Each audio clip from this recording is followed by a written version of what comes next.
এটি আয়তাকার বাগানের দৈর্ঘ্য ও প্রস্থ যথাক্রমে 40 মিটার ও 30 মিটার। বাগানটির ভেতরে চারদিকে যদি 5 মিটার চওড়া রাস্তা থাকে তবে রাস্তাটির ক্ষেত্রফল কত বর্গমিটার? এখানে প্রশ্নের প্রথম অংশে বলেছে আয়তাকার বাগানের দৈর্ঘ্য ও প্রস্থ 40 মিটার ও 30 মিটার। তো আমরা এইটুকুর ক্ষেত্রফল আগে বের করব। তা আমরা জানি আয়তক্ষেত্রের ক্ষেত্রফল দৈর্ঘ্য গুণ প্রস্থ। তাহলে এখানে দৈর্ঘ্য হচ্ছে 40 আর প্রস্থ হচ্ছে 30। তা ক্ষেত্রফল হবে 40 গুণ 30, 3 4 1200 বর্গমিটার। 1200 বর্গমিটার। তো প্রশ্ন এবার বলেছে বাগানটি ভেতরে চারদিকে 5 মিটার চওড়া একটি রাস্তা থাকে। তো আমরা একটি আয়তক্ষেত্র অঙ্কন করি, তাহলে আমাদের বুঝতে সুবিধা হবে। এটা হচ্ছে একটি আয়তক্ষেত্র। তো এই আয়তক্ষেত্রের ভেতরে চারদিকে এই চারদিকে 5 মিটার চওড়াটি রাস্তা আছে।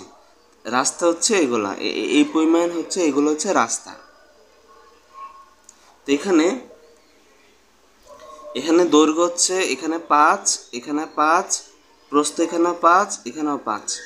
তাহলে এখানে প্রশ্ন চেয়েছে রাস্তাটির ক্ষেত্রফল কত।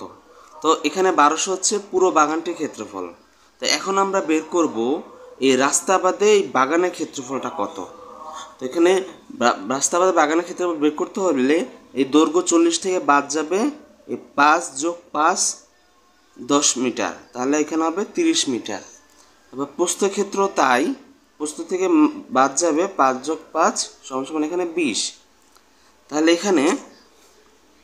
আমাদের নতুন ক্ষেত্রফল হবে, রাস্তা বাদে নতুন ক্ষেত্রফল হবে 30 গুণ 20 600 বর্গমিটার। তো এখানে আমরা দুইটা অংশ পেলাম, একটা হচ্ছে রাস্তা সহ বাগানের ক্ষেত্রফল 1200 বর্গমিটার এবং রাস্তা বাদে বাগানের ক্ষেত্রফল হচ্ছে 600 বর্গমিটার। তো এখন এখানে প্রশ্ন বলেছে রাস্তাটির ক্ষেত্রফল কত। তা রাস্তাটির ক্ষেত্রফল বের করতে হলে আমাদের এই পুরোটা আয়তক্ষেত্রের ক্ষেত্রফল থেকে যদি আমরা রাস্তা বাদে বাগানের ক্ষেত্রফল 600 মিটার বাদ দেই, তাহলে এখানে আমরা পেয়ে যাব রাস্তাটির ক্ষেত্রফল এত বর্গমিটার। তো এখানে উত্তর হচ্ছে 600 বর্গমিটার।